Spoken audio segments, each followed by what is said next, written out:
परम दिव्य प्रकाश। भला बुरा जो भी है, यह हमारी और तुम्हारी सोच है।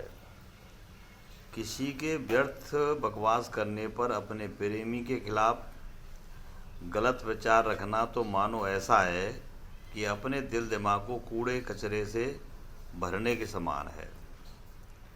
इससे जीवन में तनाव ही भरा रहता है, सद्विचार नहीं। अतः यह आवश्यक है कि आप और हम इस तरह के हालात में खुद को पहचानें और अपने प्रेमी को निर्दोष ही मानते हुए उसकी झूठी अफवाहों पर किसी भी तरह विश्वास ना करें। तो इसमें आपकी भलाई है। जिस बात से हमारे मन में अशांति आती हो और संबंध विच्छेद होता हो, वह बात सच नहीं हो सकती। यदि सच का सबूत ही ना हो तो सच को कबूल करना ही आत्मविश्वास की कमी मानी जाती है। बात का बतंगड़ बनाना आज की दुनिया वालों की कुचाल को माने तो बहुत अच्छा है। आप इन झूठी अफवाहों से दूर रहना सीखें। यही तुम्हारी हमारी सूझबूझ की पहचान है। आप अपने मन में कभी कोई गलत तस्वीर न बनाएं।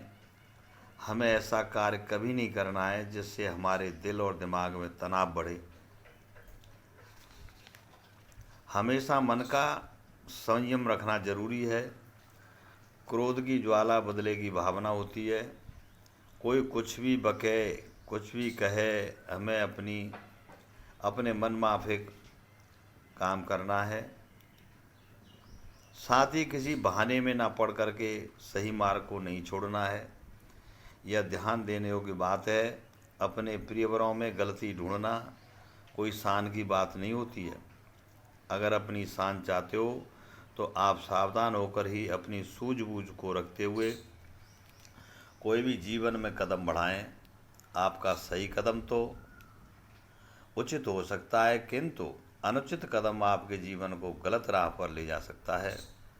कुछ लोग भावावेश में आकर के गलत कदम तो उठा लेते हैं, किंतु उनके पास अंत में पछताने के कुछ भी शेष नहीं रहता है। अतः हमें सही कदम उठाने चाहिए। ऊहापोह में फंसे रहने से तो अच्छा है कि आप और हम सही सोचें। किसी मुश्किल से बचने के लिए उपाय यह है कि आप गलत संगत में या गलत रास्तों को छोड़कर चलें। अपने प्रेमी को फंसाना तो खुद को ही फंसाना है। कुछ विषय पर विषम परिस्थितियां बन भी जाया करती हैं, तो आप तटस्थ रह करके यह देखें कि आप और आपके प्रेमी पर कोई झूठा आरोप लगा करके आपके जीवन को नष्ट भ्रष्ट तो नहीं करना चाहता। धूर्त लोग कुचाल चलने में माहिर होते हैं। जो कुचाल को काटकर सही विवेक पर रहता है वही कुशल और सफल व्यक्ति है। कभी कभी आपने देखा होगा कि आपके दिमाग में कानाफूसी के विचार आते रहते हैं, किंतु आपको तो हंस की तरह सार सार को ही ग्रहण करना है। असार की बातों को छोड़ देना ही बेहतर होता है। नीर को नीर, छीर को छीर कहना सही नीति है, यही सदाचार है। किंतु याद रखें, किसी को जाने पहचाने बिना ऐसा कोई कदम ना उठाएं तो भावावेश में आपके गले की हड्डी बन जाए। प्रेमी की हर हाल और हर स्थिति में रक्षा करनी चाहिए, यही आपका धर्म और कर्तव्य है। जानबूझ करके किसी को आग में ढकेलना ये कोई अच्छी बात नहीं है।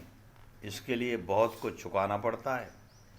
जिस व्यक्ति से आपकी बात ना बने तो उसे दूर रहना ही अच्छा है।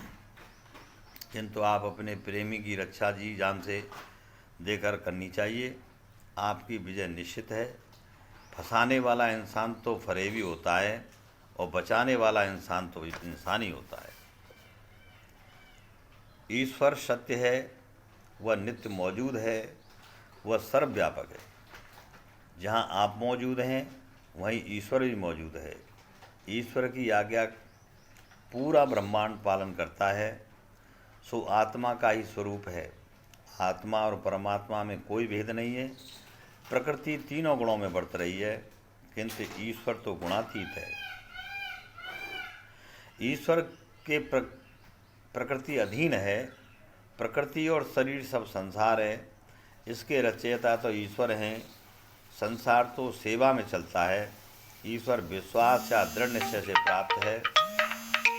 प्रकृति में बढ़ना बिगड़ना है, ईश्वर तो सम है। निर्दोष है ब्रह्म, वह न घटता है न बढ़ता है। कर्म ईश्वर को बांध नहीं सकते, क्योंकि वह कर्म वह गुणों से परे है। ईश्वर का विधान अजेय है। प्रकृति का विधान गुणों के अनुसार परिवर्तनशील होता है। प्रकृति चल है, ईश्वर अचल है। प्रकृति में सुख दुख है, ईश्वर में परमानंद है। वहाँ न सुख है न दुख है। विरोधी तत्व वहाँ पहुँच नहीं कर पाता है। यह संसार नाशवान है, किंतु ईश्वर सत्य है। निराकार होते हुए भी सद्गुण रूप है और वो नित्य रूप से विराजमान है।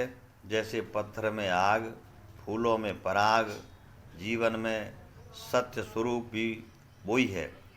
वह परहित से प्राप्त करने योग्य है। ईश्वर को कुछ भी दुर्लभ नहीं है। वह सबका सुहृदय है। वह क्रिया रहित है। वह मन बुद्धि और इंद्रियों से परे है। वह बिना वाणी से बोलता है, बिना कानों के सुनता है और बिना पगों के चलता भी है। भक्ति से प्राप्त है। अनन्य भाव से वह दर्शनीय है। वह स्वयं में प्रमाण है। उसका वही प्रमाण है। वह परम और दिव्य प्रकाश है। ऐसा परमात्मा का स्वरूप जिन संतों ने, जिन महान पुरुषों ने जाना, उनको वर्णन नहीं किया जा सकता। उसको बस अनुभव किया जा सकता है स्वयं। नमस्कार।